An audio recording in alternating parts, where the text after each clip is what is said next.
और ऐसे सरल और ऐसे सुंदर भजन कि उसमें आर्य समाजियों का जो तीखापन है ना, वो तीखापन भी नहीं दिखाई देता। माधुर्य ही माधुर्य है। वास्तव में आर्य समाज के इतिहास को भी हम देखें तो भजनोपदेशकों ने जो कार्य किया आर्य समाज के प्रचार का, उसकी तुलना में विद्वानों के द्वारा किए गए प्रचार दूसरे क्रमांक पे आते हैं। संस्कृत काव्य शास्त्र में एक बहुत सुंदर बात कही कि बोलो इस पूरी दुनिया को हंसती हुई बनाना है तो कवि को हंसते हुए होना चाहिए। पूरी दुनिया को श्रृंगारी बनाना है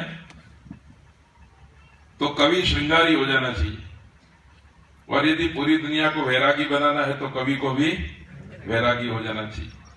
कवि जैसा बन जाता है, पूरा समाज, पूरी सोसाइटी वैसे ही बन जाती है। ऐसे समादरणीय पथिक जी का सम्मान करने का जो संकल्प हमारे सब नेतृगण ने किया है, मुझे पहले तो उनको बधाई देनी चाहिए, उनका धन्यवाद करना चाहिए। सात्विक वस्तुओं का सम्मान करने के लिए राजी होना, ये पूर्व जन्म के पुण्यों के उदय का सुफल होता है। और दूसरी बात भी है, माननीय पथिक जी के भजन आर्य समाज में तो श्रद्धा भक्ति से गाए ही जाते हैं।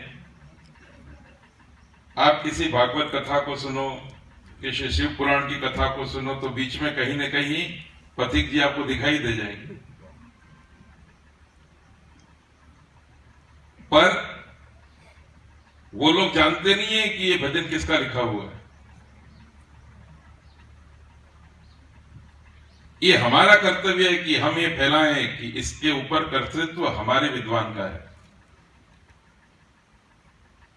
आजकल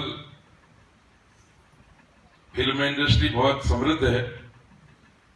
कभी कभी मैं सोचता हूं कि माननीय पथिक जी को वहां मिला देना चाहिए, तो शायद एक ही पिक्चर के हिट गीत लिख जाने से हमारे द्वारा जितनी उनको दक्षिणा दी गई है, सम्मान राशि दी गई, वो एक तरफ रहेगी और ये एक पिक्चर के हिट गीत में पूरी हो जाएगी। कल रात को मैं माननीय मनसुख भाई वगैरह के साथ बैठा था तो बात करता था।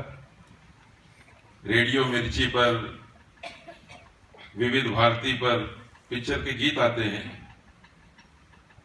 एक गीत रिलीज होता है ना, उस दिन शाम को उस गीत को लिखने वाले, उस गीत को गाने वाले आदमी के घर में रॉयल्टी पहुंच जाती है। बिना रॉयल्टी के कोई प्रसारण नहीं होता, न टीवी में न रेडियो पर। माननीय पथिक जी के भजन गा करके कितने पदोपदेशकों ने तालियां पाई, कितना सम्मान पाया हमारे घर में।